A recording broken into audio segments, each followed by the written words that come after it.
돈 관리의 지혜, 절약하는 방법과 피해야 할 태도. 안녕하세요, 여러분.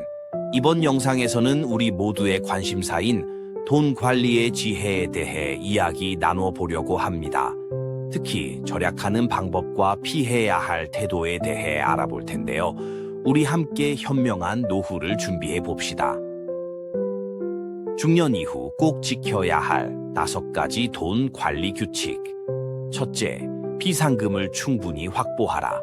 예상치 못한 지출에 대비해 6개월 이상의 생활비를 저축해 두어야 합니다. 이는 갑작스러운 실직, 질병 또는 대규모 수리 등의 상황에서 재정적 안정을 유지하는 데 중요합니다. 비상금은 쉽게 접근할 수 있는 저축 계좌나 단기 금융 상품에 보관하는 것이 좋습니다. 정기적으로 비상금을 점검하고 필요시 금액을 조정해야 합니다. 둘째, 부채를 즉시 상환하라. 고금리 부채부터 우선적으로 갚아이자 부담을 줄여야 합니다. 신용카드 부채, 개인 대출 등 고금리 부채는 재정 건전성을 해치는 주요 원인입니다. 부채 상환 계획을 세우고 가능한 한 빨리 갚아 나가는 것이 중요합니다. 필요하다면 저금리 대출로 전환하는 것도 고려해 볼 수 있습니다. 셋째, 은퇴 계획을 재점검하라. 현실적인 은퇴 목표를 세우고 정기적으로 저축과 투자 계획을 조정해야 합니다.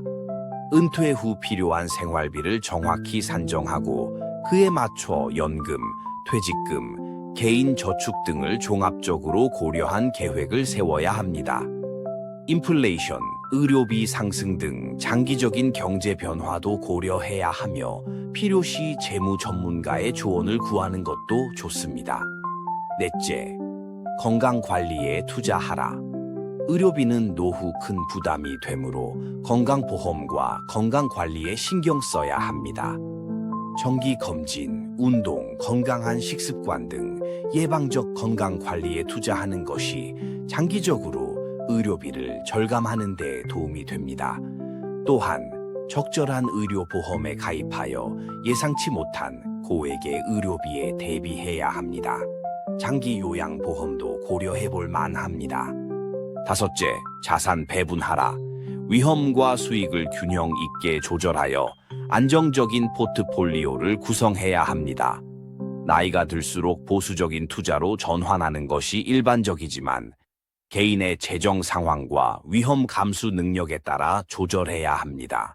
주식, 채권, 부동산, 현금성 자산 등 다양한 자산에 분산 투자하여 리스크를 관리하는 것이 중요합니다. 정기적으로 포트폴리오를 재조정하여 시장 변화에 대응해야 합니다. 이러한 5가지 규칙을 꾸준히 실천한다면 중년 이후에도 안정적인 재정 상태를 유지하고 편안한 노후를 준비할 수 있을 것입니다. 돈이 사람을 못된 놈으로 만드는 이유 4가지. 첫째, 욕심이 증폭된다. 돈이 많아질수록 더 많은 것을 원하게 되어 타인의 권리나 감정을 무시하게 됩니다. 이는 쾌락 적응이라는 심리학적 현상과 관련이 있습니다. 처음에는 돈으로 인한 만족감이 크지만 시간이 지날수록 그 만족감이 줄어들어 더 많은 돈을 추구하게 됩니다.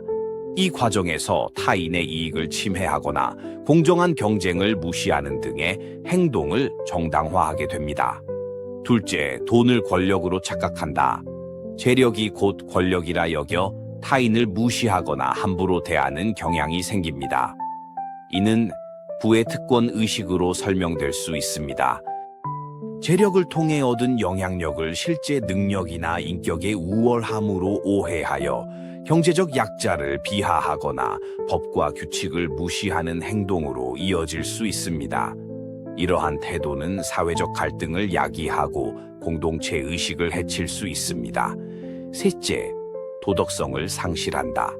돈을 위해 비윤리적 행동을 정당화하며 양심의 가책을 느끼지 않게 됩니다.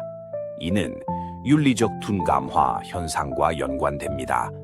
처음에는 작은 비윤리적 행동으로 시작하지만 점차 더 큰 비윤리적 행동에 대해서도 무감각해집니다. 탈세, 뇌물, 사기 등의 불법 행위를 사업 수완이나 생존을 위한 필요 아크로 합리화하게 됩니다. 이는 개인의 인격 훼손뿐만 아니라 사회 전체의 도덕성 하락으로 이어질 수 있습니다. 넷째, 공감 능력이 저하된다. 금전적 가치만을 중시하다 보니 타인의 고통이나 어려움에 무감각해집니다. 이는 돈의 심리적 거리 이론으로 설명될 수 있습니다. 돈에 대한 지나친 집착은 인간관계를 거래적 관점에서 바라보게 만들어 정서적 유대나 상호 이해의 중요성을 간과하게 합니다. 결과적으로 사회적 연대감이 약화되고 빈부격차에 대한 무관심으로 이어질 수 있습니다. 이러한 부정적 변화를 예방하기 위해서는 지속적인 자기 성찰과 윤리 교육이 필요합니다. 또한 돈 이외의 가치, 예를 들어 인간관계, 개인의 성장, 사회 공헌 등에도 관심을 기울이는 균형 잡힌 삶의 태도가 중요합니다. 결국 돈은 수단일 뿐 그 자체가 목적이 되어서는 안 된다는 점을 항상 명심해야 할 것입니다. 돈 모으고 싶다면 이 4가지부터 줄여라. 첫째, 충동 구매를 줄여라. 계획 없이 감정에 휘둘려 하는 소비는 재정 상태를 악화시킵니다. 구매 전 24시간 숙고 규칙을 세우세요. 충동 구매는 종종 일시적인 만족감을 주지만 장기적으로는 재정 건전성을 해칩니다. 이를 방지하기 위해 소비 일기를 작성해 보는 것도 좋습니다. 매일 지출 내역을 기록하고 그 필요성을 평가하면 불필요한 지출 패턴을 파악하고 개선할 수 있습니다. 또한 쇼핑몰 앱 알림을 끄고 신용카드 대신 체크카드나 현금을 사용하는 것도 충동 구매를 줄이는 데 도움이 됩니다. 둘째, 외식을 줄여라. 집에서 요리하면 건강에도 좋고 돈도 절약됩니다. 주 1, 2회 외식으로 제한하고 도시락을 준비하십시오. 식재료를 대량 구매하여 미리 조리해 냉동 보관하는 방식을 활용하면 시간과 비용을 더욱 절약할 수 있습니다. 또한 가족이나 친구들과 함께 요리하는 시간을 가지면 식비 절약뿐만 아니라 유대감도 강화할 수 있습니다. 외식할 때는 할인 쿠폰이나 포인트를 활용하고 음료나 후식은 가급적 집에서 해결하는 것이 좋습니다. 셋째, 구독 서비스를 정리하라. 사용하지 않는 구독은 과감히 해지하고 꼭 필요한 것만 남기세요. 매달 나가는 소액도 모이면 큰 돈이 됩니다. 구독 서비스 목록을 작성하고 각각의 사용 빈도와 만족도를 평가해 보세요. 여러 구독 서비스를 하나의 패키지로 묶어 할인받는 방법도 고려해 볼 만합니다. 또한 무료 체험 기간을 활용해 서비스의 필요성을 충분히 검토한 후 구독 여부를 결정하는 것이 현명합니다. 가족이나 친구들과 계정을 공유하여 비용을 분담하는 것도 좋은 방법입니다. 넷째, 고정비를 줄여라.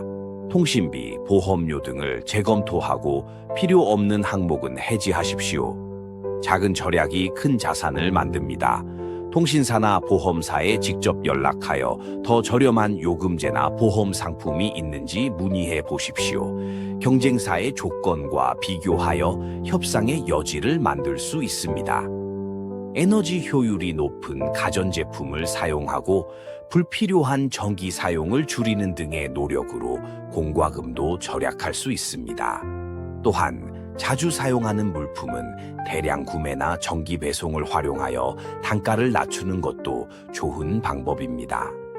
이러한 노력들은 단기적으로는 불편할 수 있지만 장기적으로 볼 때 상당한 금액의 저축으로 이어질 수 있습니다. 절약한 금액을 저축이나 투자에 활용한다면 복리 효과로 인해 더 큰 자산을 형성할 수 있을 것입니다. 중요한 것은 이러한 습관을 지속적으로 유지하는 것입니다. 정기적으로 지출 내역을 점검하고 새로운 절약 방법을 찾아 실천하는 노력이 필요합니다. 지금까지 돈 절약하는 방법과 피해야 할 태도에 대해 알아보았습니다. 이 내용이 여러분의 일상에 조금이나마 도움이 되셨기를 바랍니다. 더 많은 유익한 정보를 원하시는 분들께서는 구독과 좋아요 버튼을 눌러주시면 감사하겠습니다. 여러분의 관심과 참여가 큰 힘이 됩니다. 다음 영상에서 다시 뵙겠습니다. 항상 건강하시고 행복하세요. 감사합니다.